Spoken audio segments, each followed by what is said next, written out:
Sarah said, he really wanted to have a baby right away. I wouldn't leave him for work like you do, so I told him I wanted to have a baby with him. I just stood there, listening to my friend's words, not knowing how to react. We had our issues, but I still loved my husband, and I thought we had a good relationship, but it seemed I was the only one who thought that way. My name is Lily. I'm 30 years old, and I work as a system engineer. A year ago, I married Jack. We were college friends, but after graduation, we lost touch for a while. We ran into each other again 3 years ago and kept in touch since. Jack can be a little controlling sometimes, but he's cheerful and kind. I was tired from work, and I liked how his positive energy made me feel better. About a year into our relationship, Jack asked if I wanted to move in with him. I felt lonely because we didn't get to spend enough time together, so I said yes. But then his mom stepped in. No, it's not right. You shouldn't live together before marriage. If you want to live together, get married first, she said. I was confused by what Jack's mom said. In some ways, I thought she had a point, but I didn't like how she was trying to control her 27-year-old son. My parents always let me make my own decisions, so her interference was strange to me. What bothered me even more was how Jack just went along with her opinion.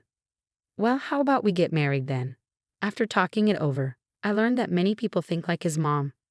In the end, I decided to marry Jack because I loved him and wanted to be with him.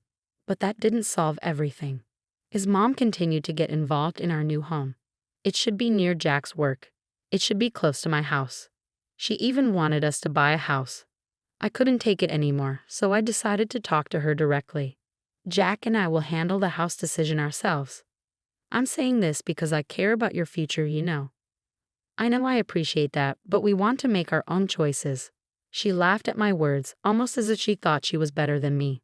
I'm sorry, but I think the reason your parents didn't interfere is that they don't care about you enough, do they? What do you mean? I mean, your parents are doctors, right? But you're not. It was true that my parents were doctors, but I never wanted to follow in their footsteps. They never pushed me to become one either. I didn't expect Jack's mom to bring it up like that. When I stayed silent, Jack spoke up, "Mom, that's enough." His mom, upset that Jack defended me, grew angry, and that was the end of the conversation. I've always felt that Jack's mom and I didn't get along well. After that, her opinions and mine clashed more often. Jack tried to please everyone, but there were no real solutions. Finally, my husband, Ben, found a new condo for us. It was close to both our jobs and also near his parents' house. I started feeling sorry for Ben, caught between me and his mom. I was also getting tired of all the tension and didn't want to drag the issue out any longer. We decided to buy the condo that Ben had worked so hard to find for us. Ben's mom was unhappy about it not being a house, but she backed off after Ben's dad warned her. We spent most of our savings on the condo's down payment, but we were happy with the convenience of the new place. But the issues with my mother-in-law were far from over. She had always been involved in our lives, and I soon realized she had been holding back before we got married. Once we were married, she started sending me daily messages like, "Are the kids here yet? When are you going to quit your job?" The stress of it all made me talk to Ben about it. "I don't think Mom means to upset you," Ben told me.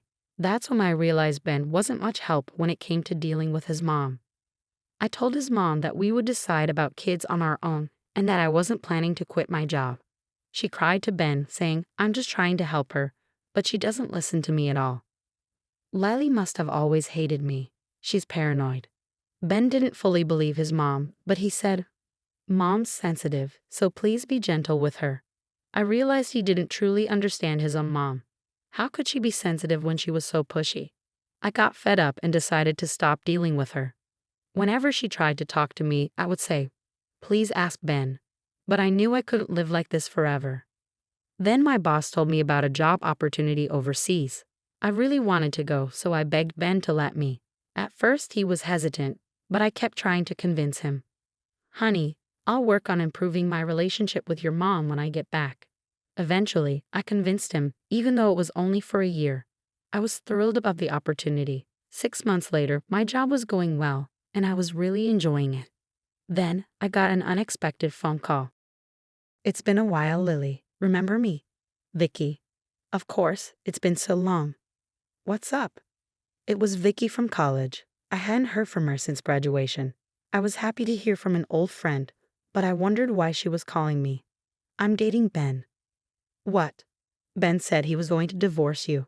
So Lily, if he asks for a divorce, don't fight it, Vicky said, shocking me. Wait, what? You're dating Ben. Does that mean you're having an affair? No, it's not just an affair. I've loved him for years. If you hadn't come into the picture, I would have married him by now. Vicky's words left me speechless. I remembered hearing a rumor back in college that Vicky liked Ben, but that was 7 years ago, and she had a boyfriend at the time.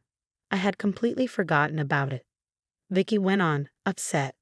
She had been in love with Ben since college, but he had a girlfriend, so she gave up and found her own boyfriend. When she heard Ben broke up with the girlfriend, she thought this was her chance. But then, Ben ended up dating and marrying me. I've always loved him, but I thought I had to give up when you two got married. But then I found out you were going abroad, and I couldn't just sit back anymore. I remembered Vicky as sweet and quiet, so I was shocked by how bold she was now. According to her, as soon as she learned I was going overseas, she started pursuing Ben. At first, he didn't take her seriously, but eventually, they started an affair. I'll give you alimony, but you need to leave Ben, she said. Wait, I'm confused. This is too much to handle. I need time to process this, I replied, overwhelmed. Vicky kept talking, but I hung up the phone. From the call, it seemed like Vicky was really attached to Ben. If I believed her, she and Ben were having an affair. But I didn't think it was wise to trust her side of the story without hearing Ben's. I decided I'd talk to Ben when I could, but I didn't realize how much Vicky was invested in him. Then Vicky sent me an audio file. When I listened to it, I heard my ex-husband, Ben, saying he wanted to divorce me and marry Vicky. She also sent me photos of them together, looking very close. There were also conversations between Ben, Vicky, and my mother-in-law. My mother-in-law had always been against me going abroad, and it turned out she wanted me to divorce Ben so Vicky could marry him.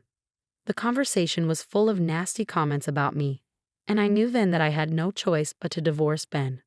I needed to come home to take care of the formalities, but I was busy with work and couldn't take time off. Just when I was struggling, I received a call from Ben. I nervously picked up the phone. Hey, it's me, Lily. I filed for divorce, he said. What?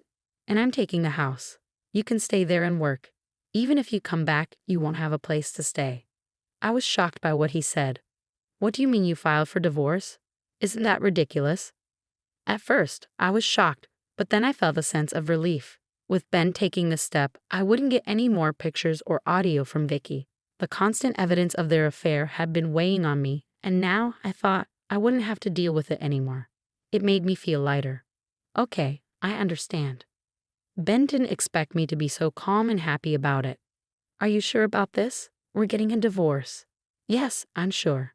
There was a rustling sound on the other end of the line, and I realized it was my mother-in-law. She wanted to speak with me too. Hey Lily, hi, it's been a while.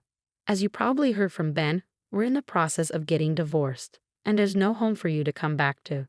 My mother-in-law was repeating what Ben had said. I didn't want to say anything to her, so I stayed quiet. She took advantage of my silence to keep talking. I was against your marriage from the start. Leaving your husband to go abroad for work is crazy. I told you to have kids right away, but you wouldn't listen. You're the reason for this divorce. Don't expect any alimony from me.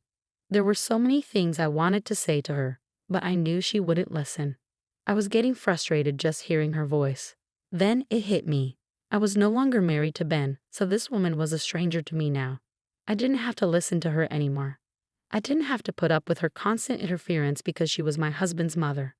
Now she was just someone I didn't need to deal with. Sorry, but can I go now? I politely asked. My mother-in-law wasn't happy with that and kept talking. I'm busy. I'll hang up now. Wait a minute. No, I have to go. I guess I won't talk to you again. Goodbye and good luck. She kept talking, but I didn't care anymore and hung up. I felt exhilarated. I had loved Ben, but I knew I couldn't stay married to him. I felt a weight lifted off my shoulders, but the story didn't end there. 3 months later, Ben started calling me over and over again. At first, I ignored his calls, but then I thought if he was calling so much, something bad must have happened. So I decided to pick up. Lily, thank God. What is it? You've been calling a lot. I need you. For a moment, I didn't understand what Ben was saying, but I realized I didn't want to answer his call. We can start over. It's not too late. What do you mean it's not too late? You didn't file for divorce. I did, but why don't we just get married again? I tried not to laugh. Ben didn't know that I knew about his affair with Vicky. Married again? You married Vicky, didn't you? What? How did you know? Vicky sent me a picture of you two holding the marriage certificate. Don't tell me you and Vicky are already divorced. No, not yet. We're not divorced yet. Well, I guess that makes sense. Vicky seems pretty obsessed with you. I don't think she would agree to divorce you so easily, but all you have to do is file for divorce, right? I'm telling you, it's not a good idea. Then what am I supposed to do? Why don't you just be happy with Vicky? She seems to get along well with your mom. Besides, she loves you a lot, doesn't she? I wanted to say so much to Ben, but I didn't want to be involved with him anymore. I don't want to be with her anymore.